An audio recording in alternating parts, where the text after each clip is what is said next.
Have you ever lost your voice? I'm not talking about laryngitis here or the after effects of a particularly raucous karaoke night. I'm talking about that shrinking feeling when you lose all sense of who you are, your confidence, your way in the world. Well, I have, my friend. I think it's been a cocktail of a few things over the years. An exhausting, but not exhaustive combo of the shifting sands of identity, early motherhood, the ravaging of the beast that is perimenopause, social anxiety, masking, burnout, and let's not even mention the pandemic. I have become obsessed with this whole idea of finding your voice and what it means creatively, personally, and collectively when we find it. I want to understand how you find it, and if you've lost it, how do you get it back? Join me as I talk to fascinating people who have found their voices and aren't afraid to use them. People who have found their purpose, their passion, and fearless, authentic expression. I'm talking about writers, activists, artists, thinkers, entrepreneurs. We're going to get into their work and their life stories. How did they do it? What were the turning points? What barriers did they overcome? How did they find the courage? And what tips and tricks do they have to navigate this business of becoming? I'm looking to reclaim my voice, yes, and to get my mojo back, but it's more than that. I want to understand this topic and look at it from all angles: historical, cultural, societal, biological, mythical, even mystical. And most of all, through a female lens. Let's not beat about the bush, it's mostly women I'll be speaking to, with the occasional brilliant man thrown in. But these conversations are for anyone who resonates with the quest. Everybody's welcome. Hi, my name is Jessie. I'm a writer by trade, a novelist by aspiration. I do not have the answers, not yet. I'm not a certified coach with patented life theories or a high-flying CEO with productivity hacks. I am no guru, but what I am is endlessly curious about other people and their stories. I've programmed and run a literary and storytelling event series for over a decade now, so I know firsthand the power that stories have to inspire and transform, and that's what we're here for. So, if you want to find your voice or to be inspired, if you're in a liminal state, a similar boat, if you just really like books or want to feast on the sweeping stories of amazing people's life and work, then this podcast might be for you. Please follow, subscribe, and join me on this voyage into voice. And maybe, just maybe, we'll find ours along the way. In this episode, I'm joined by Tara Menon, a professor of English at Harvard and, more recently, a novelist, whose stunning debut, Underwater, has just been published. It's a beautifully written and compelling book about female friendship and grief, set against a backdrop of ecological change and natural disaster. Loss runs through the novel in many forms. On one level, it feels like a kind of love letter to the oceans and coral reefs that are slowly disappearing. But at its heart, it's about the particular grief of losing a friend and soulmate, something we don't always have the language for and don't often see explored in the same way as romantic or familial loss. We talk about why Tara wanted to explore this theme, as well as some of her literary influences. We also talk about her background in literary criticism and what it means to move from analysing novels to writing one, and why, for her, writing fiction involves a kind of letting go of control. I started by asking Tara how it felt to have her book out in the world. So today's publication day in the US, I believe. How does it feel to have your book out in the world? I mean, it's something I've wanted for such a long time. It feels really lovely and exciting, but at the same time, I haven't left my house today. It feels like anticlimactic. You kind of expect like the world will change on publication day, and so far the world seems like the same. Yeah. The world keeps spinning. But I have my favorite bookshop in the world is in the West Village in New York, and one of my friends went in this morning and sent me a video of the book like on the shelf. And that made me quite emotional. It was like all I ever wanted, I would say. Yeah. I imagine you probably are someone whose books are your life. Books are my life, yeah. You're a professor at Harvard of English literature. It must feel almost surreal to have is something that you've longed for so long. Yeah, I think surreal is probably the word I've most used in the last, suddenly month, but maybe the last 18 months since the book sold. Like, it's been a long time from selling to publication. And yeah, it still does not feel real to me, I would say. I guess it will feel more and more real as time goes on. It was an absolutely brilliant book. I've got my copy here. Oh, thank you. I loved it. It was so compelling. I read it basically in one sitting. Could you just describe quickly what the book is about? Sure. It's about two girls, Ariel and Marissa, who's the narrator of the novel, who grow up on this small island in the Andaman Sea in Thailand. And they have this quite idyllic childhood. Marissa's father is a marine biologist. They live on this island. They swim in the ocean almost every day. And then in 2004, the Indian Ocean tsunami hits Thailand, and Ariel dies. This isn't a spoiler. I think it's pretty obvious from the first 3 pages of the book. And then the novelist narrated half from New York in 2012, when Marissa is in the day before Hurricane Sandy hits Manhattan, and then half from 2004 in the day before the tsunami. Yeah, as you say, it's not a spoiler because you are aware, but there's this kind of sense of foreboding. You know that something terrible is going to happen. We've got 2 storms in 2 different times. We have 2004 and 2012. When did you decide to use that kind of construct of the dual time frame? I will say, actually, strangely in a way, maybe the structure of it came very early to me. Like, I knew very early that I wanted it to take place over these 2 different places, and in different places, different times, partly because I really wanted to make this contrast between this sort of like beautiful, idyllic, paradise-like childhood that these 2 girls have, and the kind of like dark, much darker, both like emotionally and in some ways literally, with the impending storm of Sandy. And so I wanted to have these like tonal differences in the 2 halves of the book, and have a kind of stark contrast between the Marissa before Ariel passes away and the Marissa after Ariel passes away. Yeah, that comes across really strongly in the book. It does seem like such an idyllic life that they lead, and I think that there's a real sadness that you feel as you're reading it, because you know that this is about to end. And as you say, the Marissa in New York seems very isolated, very lonely. We see her really grappling with this incredibly intense grief that accompanies her kind of literally, practically, every single day of her life. What drew you to explore the theme of grief in this way, and between 2 friends? Yeah. When I was at university, I was a second-year undergraduate student at university here. I read Tennyson's In Memoriam in a sort of very standard Victorian poetry class, like a canonical Victorian poetry class. And I found it like one of the most beautiful poems I had ever read. But I also found that it was so unusual in my experience of literature and grief literature, which was that it was about grief for a friend, and I couldn't think of another example of that.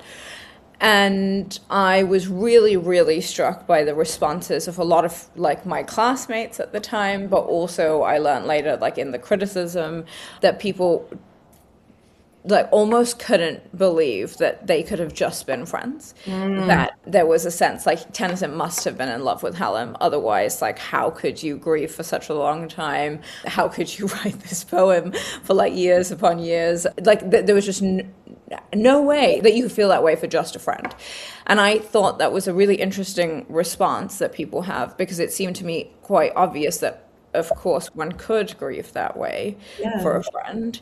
And in general, it felt like an undervaluing of friendship, which I think is like quite common actually in literary representation of relationships between people. And I think in some ways we like live in this really amazing post-Ferrante world in which like female friendships now seems like something that's really, you know, worthy of representation in a kind of serious way. But I think actually it's not the norm. There isn't the language almost, you know, to describe it, the kind of, I guess, the official sort of title almost of being a griever. Really get the sense in Underwater of that. There's this great bit when Marissa is just talking about in memoriam actually, and feeling like for the first time understood for this sort of seemingly excessive grief that people think that she should have got over already. There's another bit I think that links maybe to in memoriam. There's an early stanza talking about the yew tree, and it seems to be talking about like the imperviousness of nature, I guess, to the griever. I feel like there's a real echo of that in Underwater as well, because on the one hand you have nature and animals as being like kin to Marissa and to Ariel and almost like friends, but then at the same time there's this feeling of nature just getting on with it kind of thing. I thought that was really interesting part. Was that a conscious choice? Yeah, it was conscious. Well, so I have a couple of things to say about that, I think. So yeah, there is this moment in the book where one of the things that was so uncanny about the tsunami is that it was like this beautiful day. Yes. When the tsunami, right, it was just like any other day. It was perfect. It was December in Southeast Asia. It was sunny, blue skies. Everything was just perfect. And then the tsunami came and it was like an absolute horror show. But then the next day, it was just fine. Like, obviously, there's devastation everywhere, but the sky is blue again. So I did want to convey that kind of like callous indifference that nature kind of just doesn't really care about what's happening. But at the same time, another reason why I wanted to think about grief and write about grief and explore grief in the book was that I think that in a way, grief feels to me the emotion that might be most appropriate to thinking about not just the human lives that we have lost, but also like biodiversity loss and biomass loss and like the loss of the natural world, which is really in some ways what I also think the book is about. And it felt like grief then can take on this like metaphorical quality about how maybe one might respond to what has been happening in this kind of slow destruction way rather than the big destruction of the storm and the tsunami. Yeah, you've got them both in the book, haven't you? You've got the kind of cataclysmic events, then also there are some really sad passages as you see the kind of like change in the biodiversity, like the coral reef bleaching. There's this great bit when someone says something about how it's a PR disaster because it actually looks really beautiful. I thought that was really striking part of it. Yeah, it is. I watched this really beautiful documentary, which I think is called Chasing Coral. It's a documentary that I think was initially made to just look at coral reefs, and then they were constantly in this cycle of like doing the footage, and then the reefs would bleach. And I remember thinking then, they're quite beautiful, these like white reefs. And yeah, it's like not the same as, you know, like a wildfire when it's devastated everything. It just looks really awful. You can almost imagine it being like a tourist attraction in itself. Exactly. Yeah. These like beautiful white coral reefs. Yeah. I understand that you spend a lot of time kind of snorkeling. You grew up in Singapore and spend a lot of time in the oceans. Yeah, I did. I grew up in Singapore, but Singapore doesn't have very friendly like beaches and seas for you to swim in, but the surrounding countries really do. So I went a lot to Malaysia and Indonesia and Thailand and to lots of little islands like around Singapore. And yeah, when I was there, all I wanted to do was just like be in the sea, be snorkeling, and just, be with the coral reefs. But I was really lucky. I went both with sort of family on family holidays, and then also school took us a lot. Oh, wow. And school trips were really about taking us to like see the natural world. So we would have school trips that were like to Tioman, which was this little island where we just snorkeled all day, and that was like what the educational purpose of the trip was. So it was really lovely. It's like a great school trip. So the sensual and the visual detail in Underwaters is really noticeable. It's really beautifully written, and there are so many passages of the underwater biodiversity and the fish and everything. Was that all kind of from memory? I would say some from memory for sure, but I did a lot of research. And it took many forms. Like I watched sort of beautiful documentaries, sort of David Attenborough style documentaries. But then I read books about manta rays and books about coral reefs. I read the kind of like identification guides that you would get to see, like the fish that you saw was X fish, those kinds of things, and research papers. And then I would watch a lot of like amateur scuba videos, People just with their GoPro underwater would post on YouTube. Sometimes people who had like 17 views or something, And then, I would watch them and then try and describe what I saw live instead of just relying purely on my memory. And so why did you want to write about the ocean? Was the tsunami and the idea of these cataclysmic events the first route in, or was it, you wanted to say, explore biodiversity loss? Yeah, I will say I've always loved nature and wildlife, but I think that for me, the sea is always the most beautiful place. And so I've been sort of obsessed with underwater life in a way. But I also will say that perversely or something, it felt like really a technical challenge to write about underwater wildlife versus writing about wildlife in a forest. It felt like, this is a challenge. And also I think I felt many people have seen, or most people, let's say, have seen wildlife above ground. Like even, and this is I think one of the points I try and make in the book, even if you live in a city, you're seeing wild animals all the time. But actually not everyone has seen what it's like underwater. Not everyone has gone to a coral reef. Not everyone has been lucky enough to snorkel. And so I feel like I wanted to take an experience that isn't universally shared and give it to people in a way, I think. Yeah, and it's a whole other world under there, isn't it? There seems to be a connection as well between, like you described, you wanted to look at eco-grief, I suppose, and then also the personal grief of Marissa. But yeah, I suppose water represents emotions in so many different sort of cultures, doesn't it? And sort of grief. So as you say, there are a lot of animals and wildlife that feature in the book, but the ones that really steal the show are the manta rays. What do they represent to you? Yeah, so I will say there's a couple of answers to this as well. One answer is I knew very early I wanted to write about the ocean. I wanted to write about coral reefs. And I knew I wanted a couple of species to be at the foreground. And I was reading a lot about different things. And then I came across an article which was covering a research scientist's work that showed that female manta rays form social bonds. Essentially, like female manta rays have friends. And then it felt very obvious for this book that manta rays maybe should be the sort of creature in focus. But I also think there's some like cheat reasons why I chose manta rays. Like they're such big animals, it's really easy to sort of anthropomorphize them. Researchers who work with them will say like that they have personalities, that some of them are shy and some of them are curious and some of them are bold and some of them are indifferent. And so that felt like in some ways like an easier thing to write than to try and write about like a coral or something like that. That would feel difficult. But they are, they're just magnificent. I will say something that no one has ever asked me, but I will tell you anyway. I've never seen one. So I would really, really love to. In fact, I think it would be a dream of mine to see one, but I've never seen one in the wild.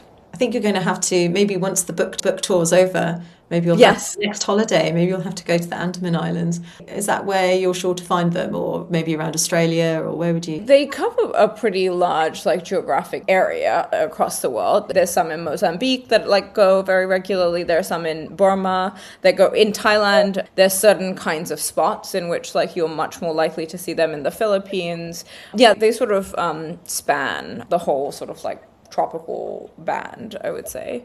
Well, that would be, amazing. Next holiday. You mentioned there about how it's easy to anthropomorphize manta rays. I really liked your choice of names that you gave them in the book. So we have Andromache is one, we have Electra. I will say, just one of the most fun parts of writing is choosing names for them. Yeah. But they're all sort of heavily laden with meaning or something, these very tragic Greek. Yes, I loved that actually. I thought it really added to the sense of foreboding that you felt. There's a lot of references to Greek tragedy, I found. I did study classics at university, so I think I'm always looking out for it. But I think that the whole book to me, it wasn't, obviously it's not structured in the manner of a Greek tragedy, but there's so much in there in the sort of feeling of the inevitability of this sense of fate and us knowing. I mean, there is dramatic irony as well, I suppose, in the 2004 sections. Were you consciously tapping into that? Because there are so many references. Yes, there are a lot of references. So the book is not at all autofictional. Like, I didn't have a friend who passed, they didn't grow up in Thailand, many, many things. But we share, I think, really one important biographical thing in common, which is that she went to Columbia University as an undergraduate, which I also did. And she got, as I did, like a really quite rigorous classical education, like what we would now call a Western civilization education, both in literature and in philosophy. And I don't have all of the illusions like at hand all the time. But one reason that I wanted to include so many of them was that I wanted that to be another way of showing how lonely she was. That actually her mind is like such a literary mind, and such a mind that is so full of these references, because she, in the New York scenes, doesn't have any friends. And so her mind is sort of like populated by these books and the references in the books. But I also, one of the things that I really wanted to do, and it makes me really happy to hear you say that you think it works in the book, is that I wanted to write a book where there's essentially no plot, in the sense that nothing is a surprise. Like, I feel you know in the first 2 chapters sort of what is going to happen in both of the timelines, but also that had a feeling of kind of some suspense or some foreboding or some kind of, tension in it. And so then the question was, like, technically, how does one do that? And actually starting the book with them just casually reading The Mill on the Floss, which for readers of that novel know ends in this kind of catastrophic flood, that felt like a way of inserting little bits of tension into the book. Yes, exactly. And yeah, so the Clytemnestra reference, there was the Oresteia, wasn't it? Yeah, all of these kind of like little breadcrumbs. I thought that was really the 2 women in the park that are just like casually reading the Oresteia. exactly. Yeah.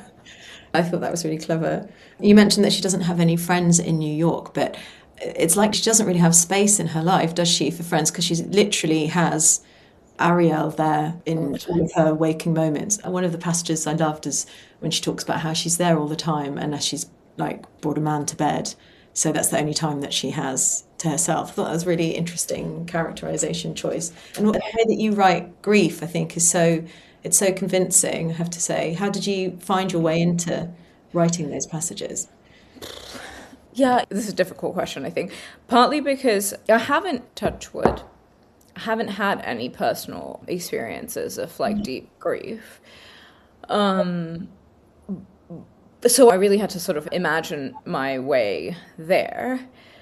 So one of the things I did when I was writing the book was read so much what I would call like literature of grief, which there's a little mention of some of it in the novel, which is like, C.S. Lewis and Joan Didion and Auden and Hardy and all of the sort of famous writers about grief. So I read so much of it, but I don't know. I guess kind of painfully imagined my way there. Through empathy. Yeah. And also, well, let's not forget that you are a really close reader of English literature. I was going to ask you about that, actually, because I imagine that it's a very different part of your brain, isn't it? Writing fiction and getting into the creative flow, but then also kind of a more analytical side. How do you find the kind of switching between the two? And was it a challenge? I have 2 sort of contradictory answers to this, I think. One is that I was an undergraduate, what is called an English major in America. I was an English major, and then I did a PhD in English literature where I studied 19th century novels, and now I'm a professor of 19th century novels. I feel really strongly that if I hadn't had essentially all of my 20s where I just got paid to read novels, I couldn't have written one. Like, I think that my reading of novels is the thing that made me able to write one. But at the same time, yes, it does feel like an entirely different kind of writing, a different kind of mental exercise or effort. And I don't think I'm very good at talking about it, but one thing that feels true, and you can ask me a follow-up question, is I feel when I write criticism, both sort of academic and public criticism, that I'm intensely in control, and the thing that I want is like absolute control and mastery. I want to understand every sentence of the book that I'm reading, annotate it, close read it, really, really understand it, and be like, I now know like everything about this thing. And my experience of writing fiction, which I will, maybe I shouldn't say this, but I find much harder, much, much more difficult, is really actually about, in certain moments, like relinquishing control. That you have to sort of let certain things come to you rather than go and get them. Does that make sense? Yeah, no, that makes total sense. Absolutely. Yeah, I love how you describe, you want the kind of mastery of the language. I guess if you're zooming too far in and you're like so aware of every single word choice, then you're almost second guessing the instinctual side of writing, I guess, maybe. Yeah. And I think I will say I want that control again when I'm editing sentences, like when I have a draft and I go through it. But one of the most cliched pieces of writing advice that I really think is like really good writing is that you have to be willing to write a bad sentence. You have to be willing to write a couple of bad pages, because otherwise you'll just never do it. Yeah. Whereas I think when I write criticism, I'm actually okay to be like, I'm not going to move on to the next sentence until I feel that this sentence does everything that I want it to do. Which is not to say I don't edit it later, but I do feel like I want this sentence to do something, and then I can go to the next sentence. And I really think with fiction, you have to write rubbish sometimes to get through, Yeah. And I should know, and I don't know the word count of this novel, but I think it's around 60 or 65,000 words. And I write a sort of software called Scrivener. Mm-hmm. And I have 100,000 words that I got rid of. Wow.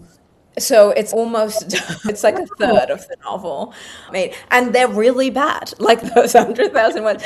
Some of them are like awful. Well, I guess maybe the first draft, they say that, don't they? That you just need to get it out, get it on the page, and then edit afterwards, because you can't like edit sort of a blank page or whatever. You can't edit a blank page, yeah. It must be, someone who could really understands English literature, writing sort of pages that you feel aren't great. Was that particularly painful? It's awful. I also, in my early 20s, I was so desperate in the way that I think many writers are, like so desperate to write. I wanted to be a writer. I wanted to write stuff that other people would read. And I wrote some short stories and sent them off to literary magazines. And I cannot explain how grateful I am that they were all rejected. I haven't read them in a long time, but I knew even then that they weren't very good, but I was so... But yeah, it's really painful. And I think also, like, my academic work is about canonical 19th century British novels. So it's about, like, Austen and Bronte and Eliot. And when you're reading those books that are really, like, some of the best books that have, like, ever been published, you're really aware that what you're writing is not, you're like, this is not good compared to what I'm, like, reading about every day and writing a chapter about or something. You're, like, comparing yourself to these, like, literary giants. Yeah. But even now, I feel like that I'm nowhere close to any of those people. But like when you're writing really badly, you just feel really sad. But I like what you said there, that you're like really pleased that you didn't have those stories, because now you've got this sparkling debut, which is brilliant. Yeah.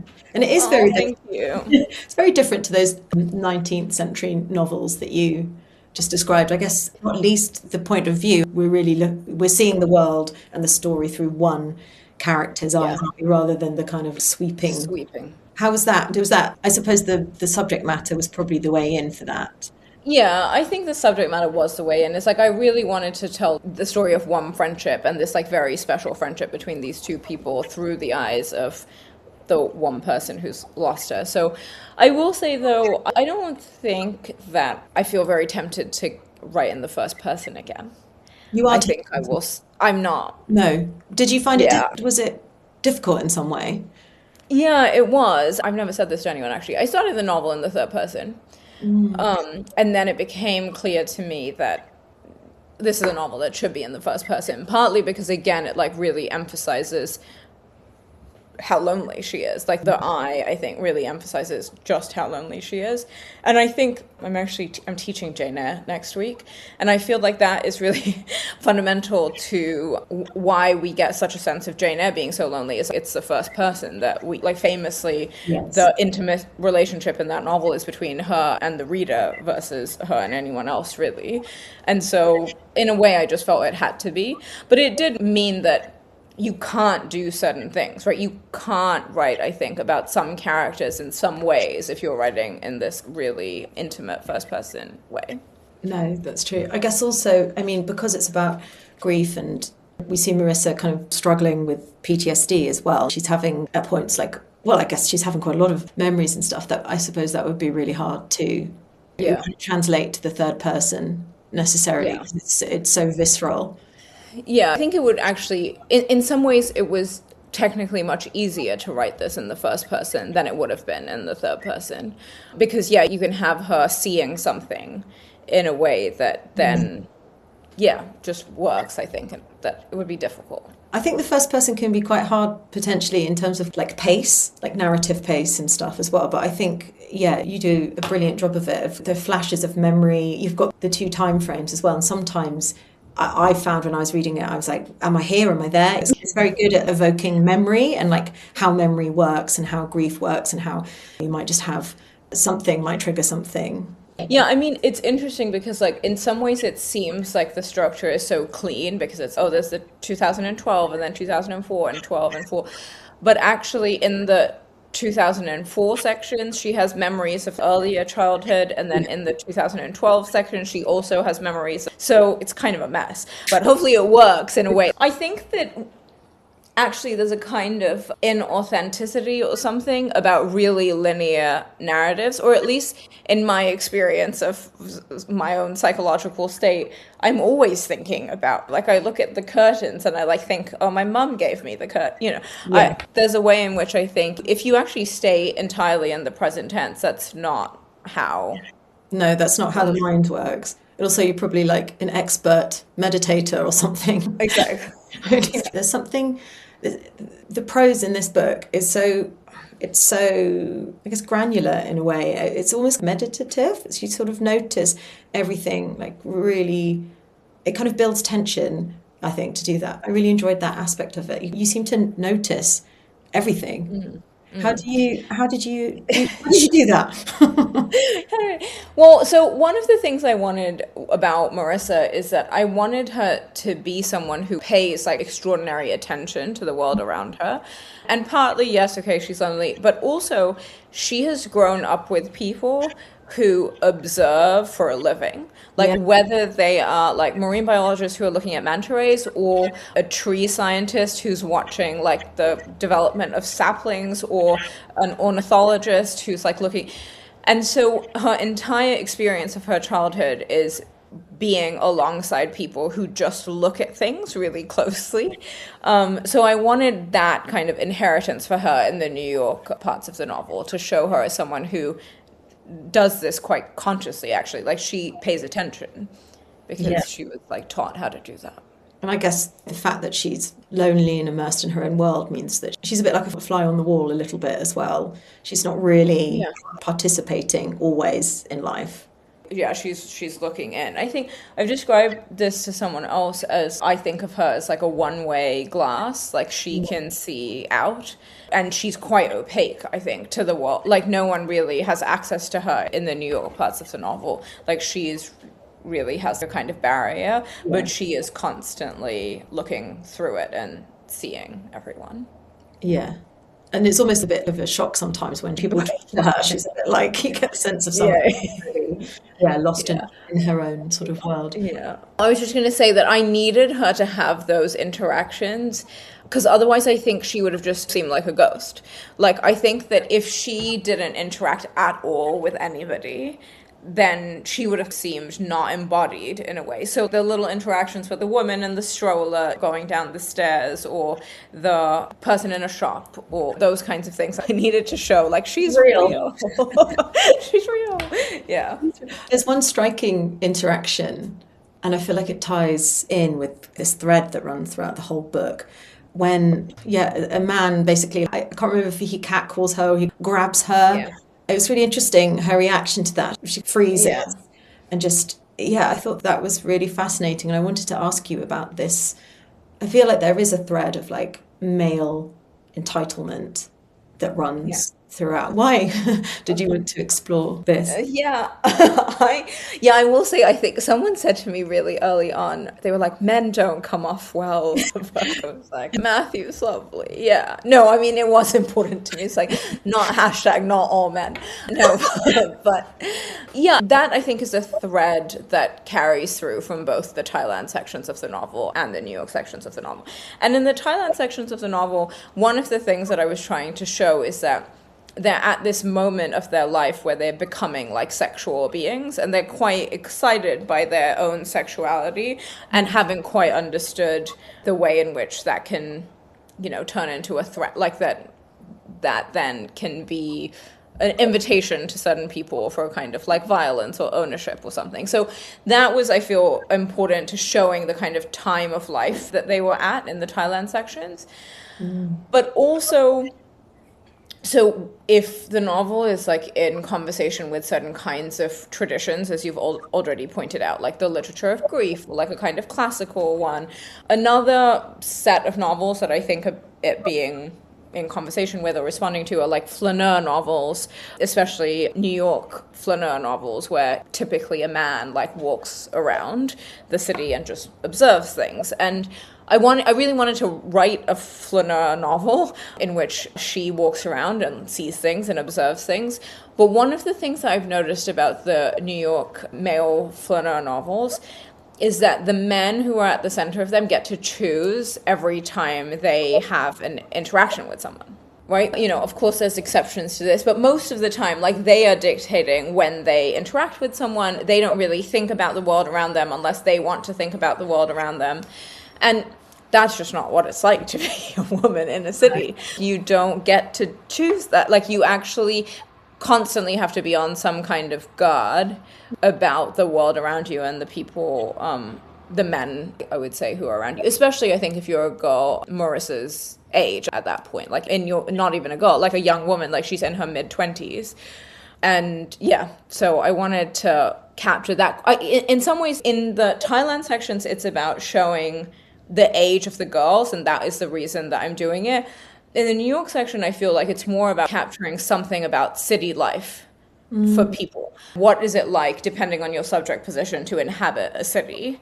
And I teach this class called City Fictions, which is about novels and TV shows and movies set in cities. And the thesis of that class is that cities can, even within the same block, can be multiple places depending on who you are. Yeah. And so I just wanted to show, if you occupy this particular subject position, well, one of the kind of facts about city life is men talk to you, whether you want them to talk to you or not.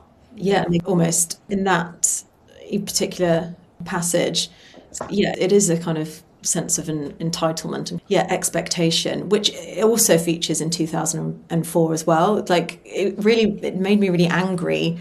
And I think a lot of girls or women reading the book would sort of relate to some of those kind of incidents. Yeah. I had a woman friend read the novel like 2 years ago, and she said to me, there's too much catcalling in it. And I thought, like, it does seem, I think, maybe a lot. But I will say, one year in New York, I was so sick of it that I thought, I'm going to text my husband every single time I get catcalled.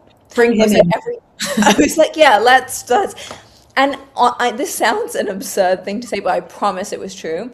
It was like 5 times a day, like an average of 5 times a day, every single day. And so actually, it's not very much in the book. No. Like, if you're thinking about like realism or something, it's like remarkably few instances, actually. Really, like, quite chilling examples, but also examples that really reveal character, particularly kind of Ariel's character, who's really, well, I think she takes Medusa as one of her heroes, doesn't she? Which I really enjoyed. So there is some catcalling. There's definitely male entitlement. But to me, there was also this there was a conflation, shall we say, of like colonialism like the tourist industry, the sort of the pillaging of like people or habitats. I felt like that there was that sort of energy to it. It was all part and parcel to me. So even if there wasn't that much catcalling, there was this feeling that young girls, nature, whatever it is, being exploited. What were you looking to explore there? Yeah, I think it's a really anti-tourist novel. It's not very nice to tourists or tourism. Yeah, I think I am really interested in a certain political question of like how people appropriate places and people for themselves in a way, like feel this kind of sense of ownership in multiple ways. I mean, I think the kind of, in some ways, irony of the book, or I'm not sure if that's the right word, it's like she doesn't belong there either, right? Like Marissa isn't Thai, she doesn't belong there, and she suddenly feels a kind of superiority about her own position compared to, let's say, like the tourists on the beach. There's like a correct way of doing it and an incorrect way of doing it. But one very important thing to me about the book as well was that it's about different kinds of responses to different kinds of disasters as well. Like that felt like a political question that I was interested in examining, which is how people responded to the tsunami in the West versus I've been writing this book for 8 years and now it's been 10 years, but 250,000 people died on the one day, 250,000 people. Like that is just, it's unthinkable. It's really unthinkable. And I think that there's so many of these like sort of other kinds of disasters that, and it sounds really maybe callous or something to say it, but 100 people die.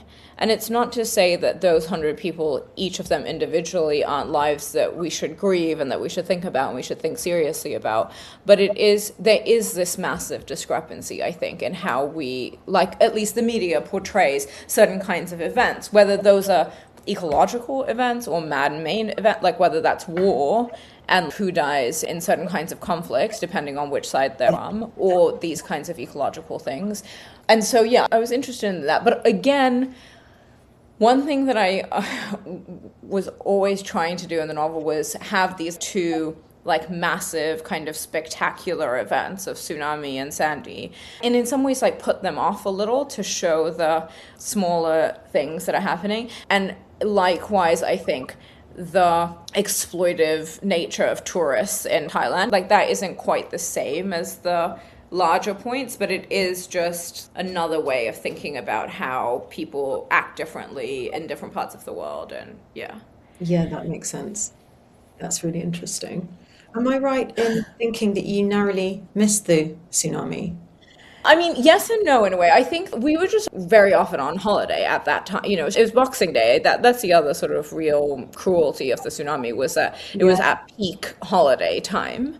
And so it felt very strange to watch on television images of places that we had been to, that we would go back to, that I have been back to many times since, and watch it from the kind of remove of being at home in Singapore in my very comfortable home. So, yeah, and then after the holiday, so it was Boxing Day, and then we went back to school a couple of weeks later in January. There were people from school whose a parent had died, or or a sibling had died, and so it was really present. And I haven't ever talked about this before, but one day before school started, so it would have been like the first week of January or the second week of January or something, I was at a friend's house, and she had a pool. And a boy and his mother came over, and the father had died in the tsunami. And he hadn't been back in the water since that day. And he was caught in the wave, like in the first wave, the boy. And so they were trying to engineer like a scenario where he would feel comfortable just like getting back in the pool so that he wasn't scared of water forever. And so it was just very present in a way. That's so sad, really like touching. You said earlier that 250,000 people died. So, I mean, so many people have been affected by it, family and friends. It is really unthinkable. Yeah. It's also, one thing I've realized is I think that the understanding and the reception of the tsunami, like the knowledge of it was really different in England than it was in America. I think that in England it's really present in people's minds. Like I think it was actually quite covered. I know one's not supposed to read once reviews, but I did see the Sunday Times review of the novel, in which like the first paragraph of that is the reviewer saying that she remembers watching it on TV when she was 7 years old, that it was just this, it was the first kind of political event for her, or a global event in her imagination. And I don't think that's true in America at all. That's really interesting. I remember it being a really big thing, and I know people who like had friends who were there and survived it. Yeah, I remember it being quite a big thing. I do wonder why it wouldn't have been in America. Yeah, I think my like controversial take about why it's a big thing in England and very much in Europe, right? I think like a massive thing is that it's because people were there as tourists. Yeah. So there were lots of like English nationals who passed away or were stuck or got caught in it. And Sweden lost like a huge number of people because people were on holiday. And I think at that point, suddenly there's just not that kind of American tourism to Thailand and Indonesia and Sri Lanka and stuff. And so, yeah, that's kind of why. And obviously, I guess it's just proximity in a way, right? It's just further away from here than it is from Europe. But I think I'm like struck by how present it is in the minds of European people of various countries, partly I think because, people really died, and I think it was covered quite extensively in the media because of that. And I think everything you said before about the fact that it was a beautiful day and it was a beautiful day afterwards, and it was Boxing Day, it just seems like this kind of added, almost like divine cruelty. Do you know what I mean? Yeah, really. I read, a lot of the research that I did was I read so many survivor accounts that people there's like little books that have been published, and there were newspaper articles, and it's really shocking, like how it's almost like every other person or every third person says it was a beautiful day. It was out of nowhere. Yeah. Why was it so out of nowhere? Like, I can't remember the full details around that, but it really did seem to take everyone by surprise. So it was an earthquake that happened really far off the coast so no one really felt the earthquake, really. It's just like it's happened at sea, so you don't really feel it. And at that point, I think there was no kind of precedent. So now if you go to Thailand, it's like tsunami evacuation route, and there's arrows painted and like ways to go. And there just wasn't any kind of preparedness for it. So I think that's why. Although there is this really remarkable story of this English schoolgirl. Do you know this story? No. It was like in year 8, and she was on a beach, I think a little further south from Phuket, and the water receded, and all the things that I sort of described. Yeah. And she told her dad, she said, I learned about tsunamis in geography last month. There's going to be a tsunami. And her dad believed her, and they evacuated the beach, and she saved like 200 people's lives. Like, he just yelled to everyone, we need to get off the beach, we need to get off the beach. And she was like, I got goosebumps. Yeah, just like an English girl from year 8 who just had done like a geography module on tsunamis. It saved her life, saved lots of people's lives. Saved lots of people's lives, yeah. And meanwhile, all the animals, I thought that was really an interesting detail that you included, that all the animals found higher ground, like the snakes. Yeah. Is that borne out in fact? True. Yeah, it is. Yeah, it's true. Like the animals just all evacuated because they knew. I mean, that's like another thing that I was trying to show, which was like we've become like dumb to our natural world, or we're unable now in this modern world to really see the, in some ways, quite obvious signs. Yeah, we're removed from our animal instinct. And that event and events like that, and the whole way you write about it in the book, really does sort of bring out that. And then also human vulnerability. It is kind of like a leveler, isn't it? Like the tsunami, like you were talking earlier about the kind of discrepancy between how different people from different parts of the world are maybe perceived or how they act. And also the protagonist, Marissa's sort of perception, like you said, her way of doing it versus their way of doing it. But then ultimately at the end, after the tsunami, like everyone, it's the level, and then everyone's in it together, and everyone's frailty is and I think that another difference between the tsunami and Sandy is that actually Sandy, because there was warning, right? It was like a week or so of like proper warning, like the hurricane's coming, like that actually in a way, because the tsunami didn't have any warning, it was this complete leveler, like no matter of sort of race, nationality, gender, class. Whereas Sandy, the class difference in how people were affected was massive, because really rich people in New York left to their second homes. They left the city. They went to other places. And then also Upper Manhattan wasn't affected at all, but people who had friends could go to Upper Manhattan and just stay with their friends in their spare room. Whereas there's a lot of public housing in New York, and, you know, like 20-floor public housing. And there were people there who like didn't leave their apartment for a week and a half. There was no electricity in Lower Manhattan. There were people who were elderly, who were disabled, who were stuck in without running water, without electricity, and they had nowhere to go. Like the class disparity was really stuck.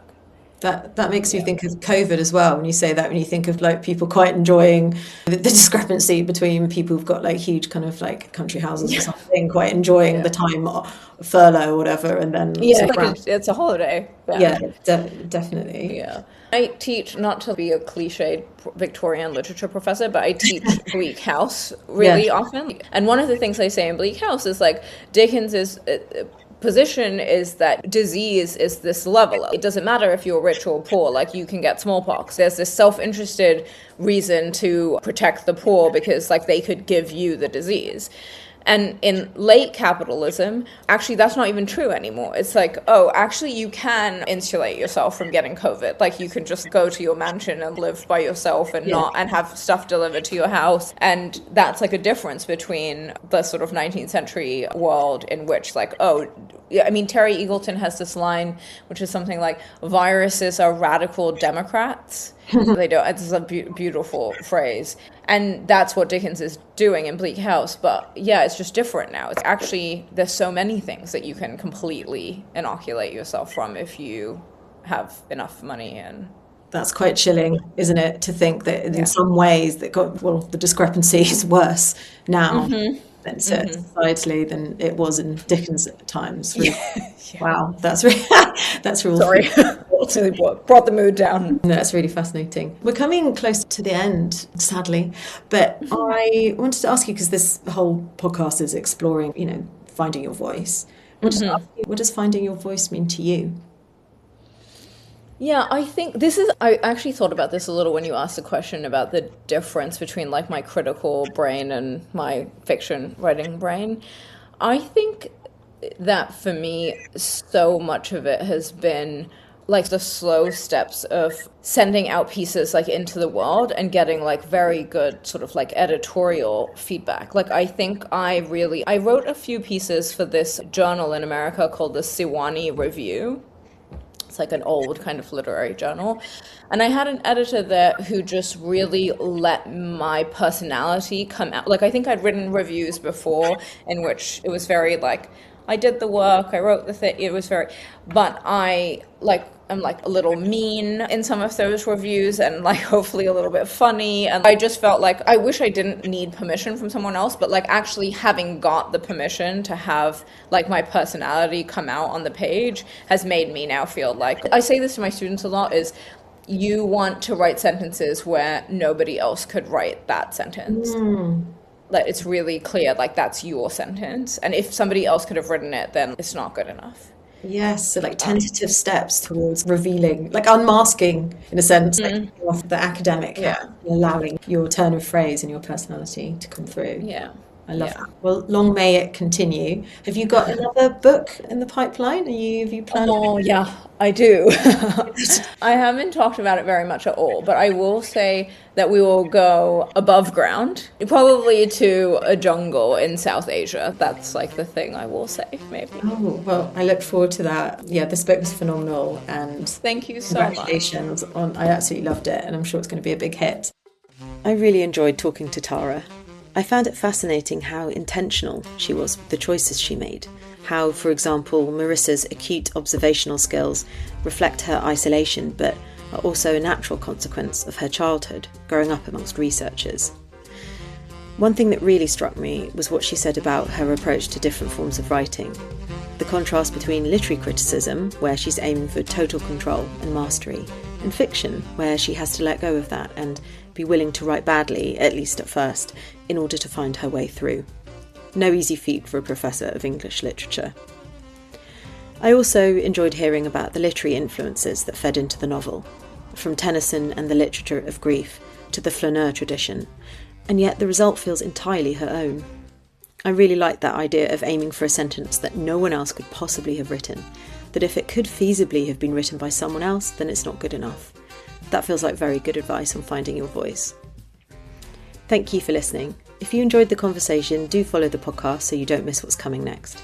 And if you'd like to stay connected to these conversations and hear about upcoming events and gatherings, you'll find a link to the How You Find Your Voice mailing list in the show notes. Until next time.